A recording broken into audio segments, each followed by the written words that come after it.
this video, we're going to discuss the jump gate behavior. And in order to do so, I've asked my dear friend C4EVER08 to demonstrate once again his game because he has this behavior set up in his game. So I thought, what a perfect example of this in action. So take it away, C4EVER08. Show us the jump gate. All right. So as we get closer, I'll show you how this actually works. So a jump gate is basically a teleport, right? You're going to take us Y- from y- this location of the game to another location. I mean, it's a ramped up version of the teleport, I guess, in that sense, because it has extra features that the teleport doesn't have, Okay. which I'll get to eventually after doing this little demonstration. Whoa, Look how pretty that was. that looks awesome. All right. And who did you say made that video for you? Avenging Eagle made that video for me as he's very Awesome. good with video production and effects at this as I can see, because that was probably the best thing that I could get him to do.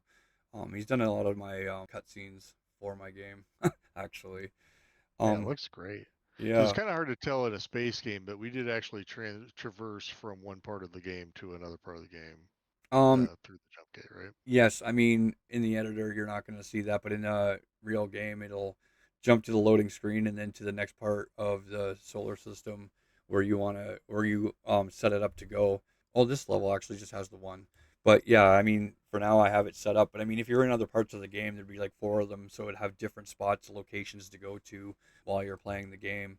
I was just gonna say, so like the thing that occurred to me, and the thing that I asked you earlier was, what's the difference between this and say a teleport? And what you were explaining is the jump range. Jump range is the biggest part. I mean, teleporter, you can use a trigger zone to trigger it to jump to another part. This one uses a range, which I had set up for my planets too, so you could jump to level onto a planet. So I mean, it was Necrum's idea really, because it made more sense to get in range and then jump.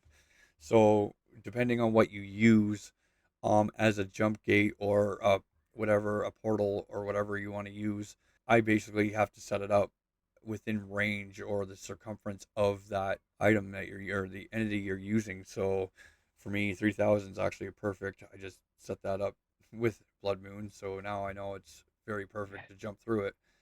Yeah, Um, but that's a good point though, right? Because it's depending on the size of your object, that's obviously going to vary. And it doesn't have to be a space game. It could be anything. We were talking about earlier about it being maybe a platformer mechanic where there's like a large gap and you have to, kind of jump over the gap, and this could be used to do something like that as well. yeah, this is perfect for like I mean any genre of game like portals or like you said like being able to jump from place to another in any platform or game would be perfect. You can have an instant jump or you can have either a delayed or a delayed countdown. Now how this works is delayed, it'll still show your video that you saw there in the demonstration. It'll just be a delayed to whatever you set it for in the jump gate delay panel here.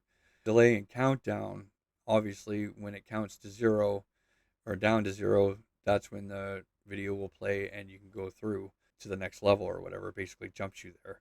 All right, so similar, it's just the delay and countdown would just it would display a countdown on the screen, right? Yeah, exactly. So, yeah, and then when it ends, you'll jump to your destination and it'll show a video jump gate mode, single use, or you can have reusable. So for me, I use single use because you won't be. I mean, the next jump gates in the next level, you can jump back here anyway. So I just have it for that. But you can also use it for reusable or multi use in case you're doing another thing with it. And that's kind of the idea for that, just in case you had, you wanted to do something totally different, single use, and you didn't want to come back to that area at all, or you wanted to use reusable. That goes along with the jump gate effect. You can actually use a video, or you don't have to use one at all. So you can actually put none, which is pretty self-explanatory. I'm using video because I mean I need that effect to make it look like I'm going through a jump gate, but you necessarily don't have to have it. This option here, this also has to do with experience. So Yeah, I think in the player HUD video, I explain how experience point works. But basically, if you have experience points set up and you're gaining those experience points and then gaining levels, this next parameter is a level gate essentially that restricts the player from using it until they reach that level. exactly. So yeah, if you're not a player one, or sorry, a level one, and your player's a level zero, you're not going to be able to get through these gates. And the reason why I did this is so if you didn't get the experience points, obviously, then you know you've missed something, and it keeps you from being able to port to that next part of the level without finishing whatever you're doing. But obviously, missions are all set up, quests are set up to be able to be finished in order, so you shouldn't be missing too much. With this jump gate, you can use destination.